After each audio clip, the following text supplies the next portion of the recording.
Dans des temps troublés, entre crise économique, sanitaire et écologique, on a le droit de se poser des questions sur le futur de l'aviation. Les compagnies aériennes et les constructeurs coulent les uns après les autres dû à la crise, et le changement climatique devient un problème pressant. Bien le bonjour et bienvenue, ici Yetaka. Et la référence astronomique qui vous parle. Et aujourd'hui, on va parler du futur de l'aviation.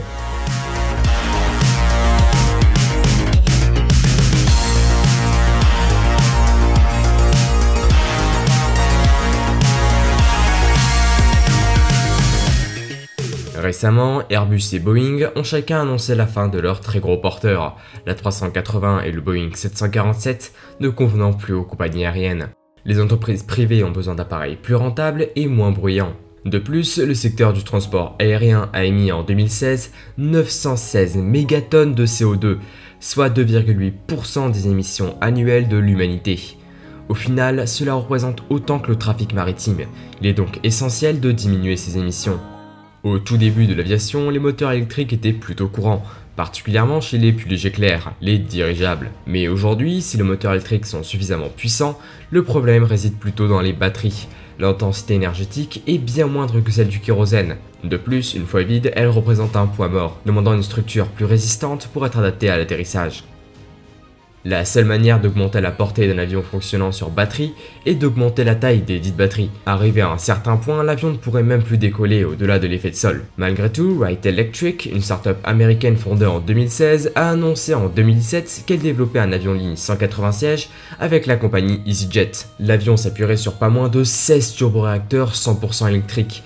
Une première. Les turboréacteurs électriques sont bien plus intéressants que les turbopropulseurs. Ils permettent de voler plus haut, plus vite et en faisant moins de bruit. En l'occurrence, Wright Electric annonce que son premier avion, le Wright One, sera plus silencieux, moins cher à opérer et aura des délais d'exécution plus faibles. L'autre option, c'est de mêler l'électrique au kérosène avec un avion hybride, comme le développe Voltaero. Cette solution a le mérite d'être simple, sûre et économique. Malgré tout, la technologie risque de ne jamais dépasser les avions personnels légers. La solution pour un avion de ligne propre ne se trouve probablement pas dans les batteries, mais les moteurs électriques ne sont pas à jeter pour autant. Le problème se trouve plutôt dans le stockage. Mais il existe une technologie qui apporte une solution au problème, l'hydrogène.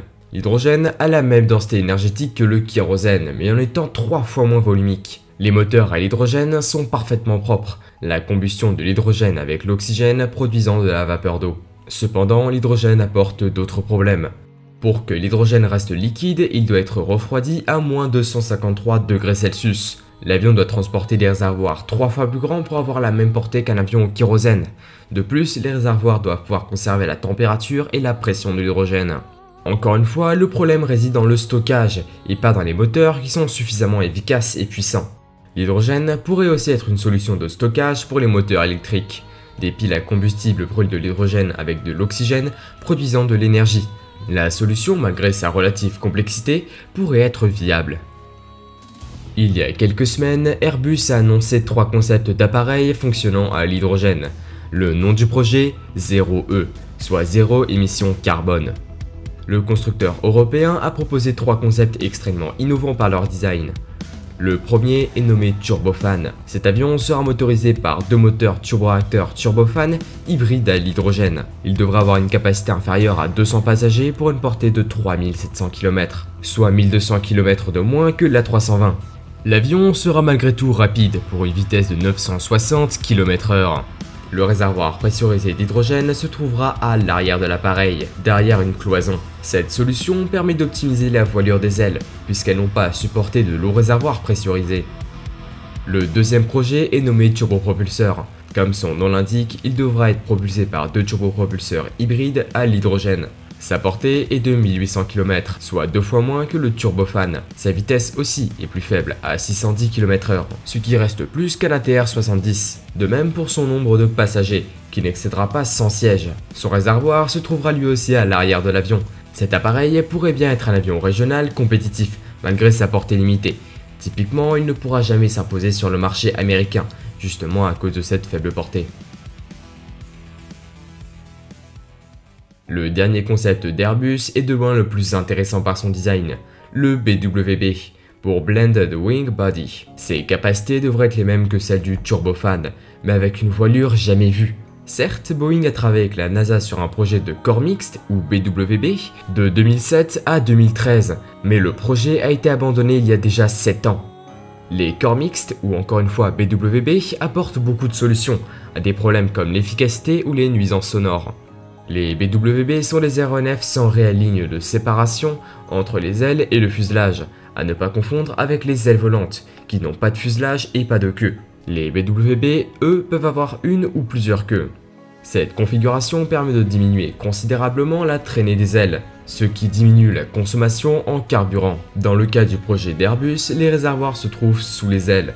L'intérieur de l'appareil est extrêmement large, le constructeur européen n'a pas encore communiqué sur la configuration de la cabine, mais peut-être que nous allons assister au premier triple voire quadruple allé au monde. La configuration des 2 turboréacteurs hybrides à l'hydrogène, ou 8 comme montré sur les modèles officiels, devrait permettre de réduire le bruit, les turbulences et les vibrations. En août dernier, Virgin Galactic a annoncé un nouveau projet hallucinant. Il s'agit d'un avion supersonique, mais avec une petite particularité qui a fait beaucoup parler de lui. La firme de Richard Branson annonçait une vitesse atteignant Mach 3, c'est-à-dire une vitesse 3 fois plus rapide que le Concorde. Pour info, ce dernier atteignait déjà une vitesse d'environ 2000 km/h. Ainsi, la révolution annoncée par Virgin Galactic sur ce projet est un avion moins bruyant et moins polluant que notre bon vieux Concorde, en accueillant à son bord entre 9 et 19 passagers. L'entreprise évoque bien évidemment les difficultés de réaliser un tel avion, comme la gestion thermique, la maintenance, le bruit et les émissions, comme nous le précise Futura Science. Virgin Galactic semble être intéressée par un projet de l'agence spatiale américaine, puisque cette dernière est en train de développer un avion supersonique silencieux baptisé X-59. On reviendra sur ce projet juste après. Ainsi, comme nous le dit toujours Futura Science, Virgin Galactic et la NASA ont donc noué un accord de coopération dans le développement de technologies clés nécessaires au vol supersonique.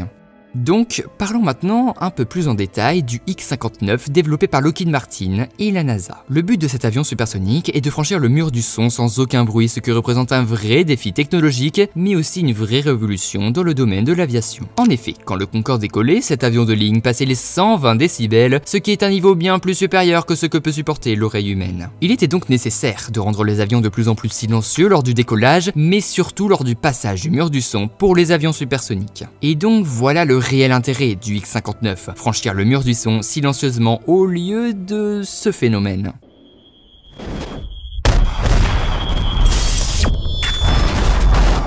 Une vidéo récente mise en ligne par Lockheed Martin nous montre d'ailleurs l'assemblage en cours du X-59 qui devrait faire son premier vol l'année prochaine en 2021, voire 2022.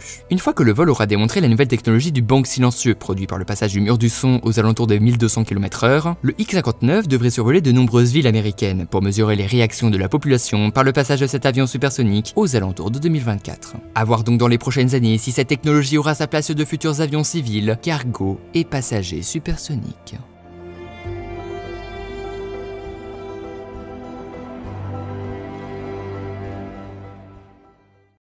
L'aviation a sûrement encore de beaux jours devant elle, si l'industrie et la législation évoluent avec elle. Mais il va falloir soutenir l'innovation et les nouvelles technologies. De nombreux concepts du passé auraient pu changer à jamais l'aviation d'aujourd'hui, mais ces opportunités n'ont jamais été saisies, et ces idées révolutionnaires sont mortes dans l'oubli. Mais une nouvelle génération d'aéronefs ne suffira pas. Si on veut sauver l'humanité, des Airbus et l'hydrogène ne seront sûrement pas aussi efficaces que des changements d'habitude et de système économique. Les batteries et l'hydrogène valent-elles seulement le coup par rapport au kérosène? Le vol supersonique est-il économiquement viable? Ces questions ne trouveront de réponse que dans le futur. On parle sûrement de plusieurs décennies. Airbus ne promet pas de 0E avant 2035. Et peut-être que d'ici là, le transport aérien sera devenu aussi accessible qu'au dernier siècle. Il relève de notre devoir d'offrir un avenir flamboyant aux futures générations. C'est à nous aujourd'hui de construire les machines du ciel qui feront rêver nos enfants.